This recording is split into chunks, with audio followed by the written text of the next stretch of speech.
This is the Nedgroup Investments podcast, where we explore a variety of views and insights that investors care about.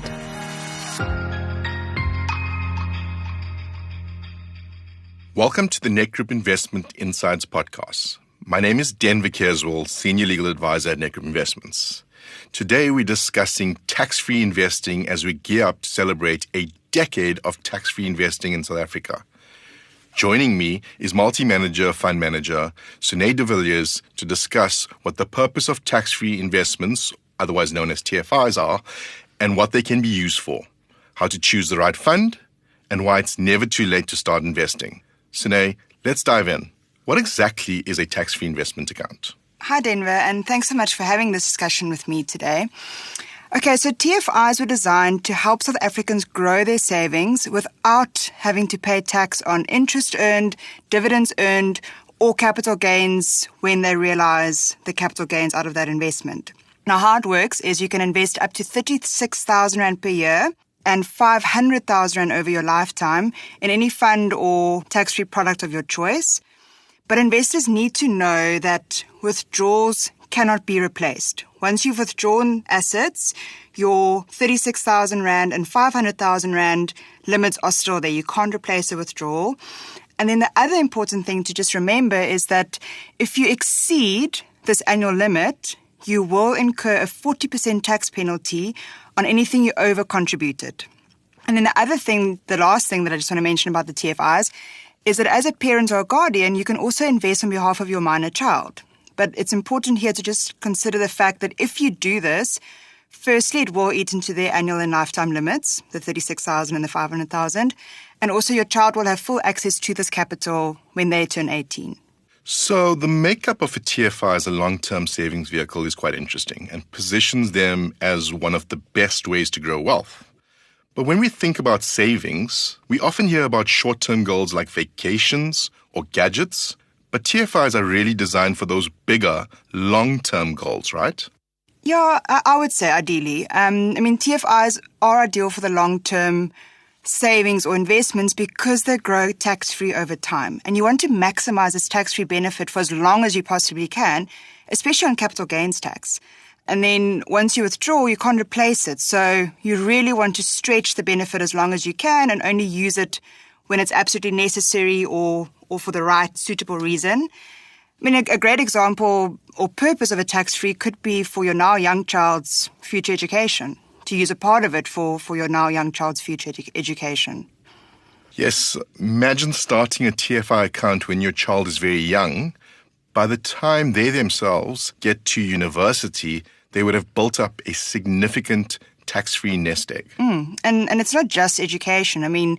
For your own benefit, you can use TFIs to build or supplement your own retirement savings. Absolutely. I often get asked the question as to whether one should go for a TFI or a retirement annuity, also known as an RA.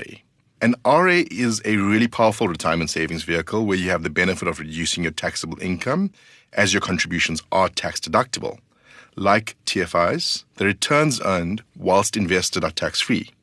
When you retire, you have some tax benefits on the lump sum received, and any income taken is taxed as income. So, even though you can access your RA at age 55, ideally, you want to defer receiving an income until your marginal rate of tax reduces, whereas any withdrawal from your TFI is literally tax-free. So if you need to access funds from age 55 to retirement, then it may be more beneficial to withdraw from your TFI as opposed to retiring early from your RA. The potential compound growth in your TFI is powerful, and I imagine that it has benefited many diligent savers over the past decade. The power of compounding, which we often call the eighth wonder of the world, really is one of the biggest benefits. And we recently did a review of what tax-free savings accounts have grown to. Because I think when it was first launched, there was a bit of criticism like, it's only so much 1,000 Rand per year, is it really worth it? But investors who have consistently maximized their annual contributions since the beginning now have, in most cases, close to 500,000 Rand, and in many cases, well above 500,000 Rand saved in their tax-free investment account. This really is testament to the value of disciplined long-term investing. And let's not forget other big goals like buying a home, or even leaving a financial legacy, the flexibility of TFIs really makes them a powerful tool. Yeah, absolutely. I mean, your goal is a starting point for everything else, including choosing the right fund, which brings us to the next part of our discussion, how to choose the right fund.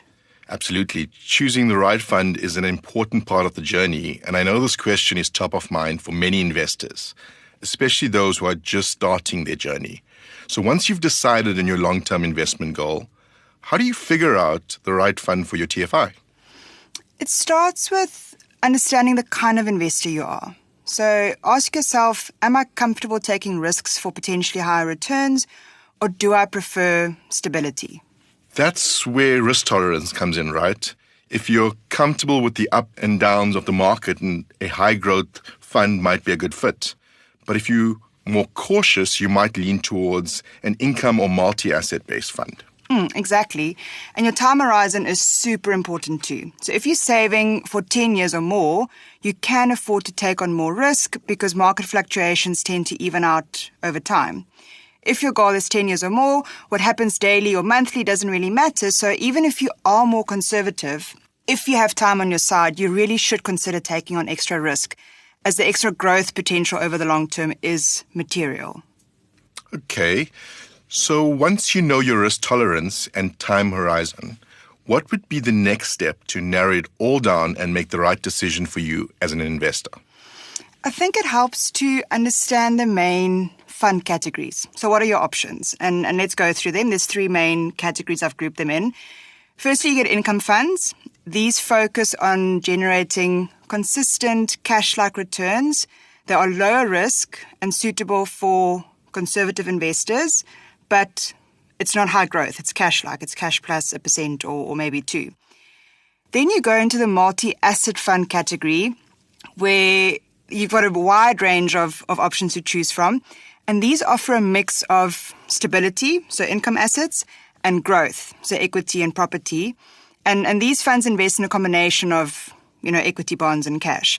And within this category, you can choose low equity, which is up to 40%. You can choose medium equity, which is up to 60%, and high equity, which is up to 75%. And this is where you can start tailoring how much growth you want versus how much stability you need. And then the last category is the most aggressive, highest growth potential, the most volatile. And this is our equity funds, either SA, either offshore, or a blend of the two, local and international markets. And these funds are growth focused, investing in basically only shares. They're higher risk, high volatility, but can deliver much higher returns over the long term. But it's important for investors to know that they can and should absolutely contact a financial planner or advisor to help them navigate this journey. This journey can be quite daunting. Good point. And let's not forget fees. High costs can eat into your returns, so always check the total investment charges. That's a great point, Denver.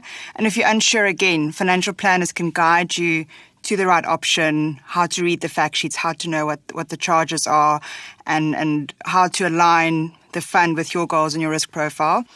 And then something else we haven't mentioned is just the fact that your TFI shouldn't be seen as a standalone. The fund choice within your TFI needs to complement what you already have in the rest of your portfolio and what your, let's call it, tax demands or tax needs are. Okay, so we've discussed the purpose of a TFI and how to know that you are making the right fund choice in great detail. And I think what is important to reiterate here is that it's never too late to start your tax-free investment journey. Yes, I mean, one of the best things about TFIs in South Africa is that there is no deadline. Unlike retirement annuities, which you discussed earlier, you're not required to start or stop at a certain age.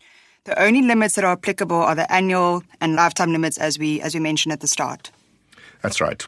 You can start today, no matter where you are in your financial journey, whether you're 25 and starting employment or 55 and nearing retirement. It's about taking that first step. And remember, there's no competition. You don't need to compare yourself to others or feel pressure to contribute the maximum every year. Just focus on your goals, what you can afford, and your own pace.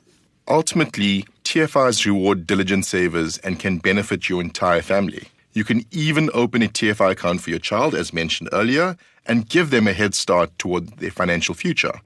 Whether that is to assist them saving towards their education, starting their own business, or even to boost their retirement income when that time comes.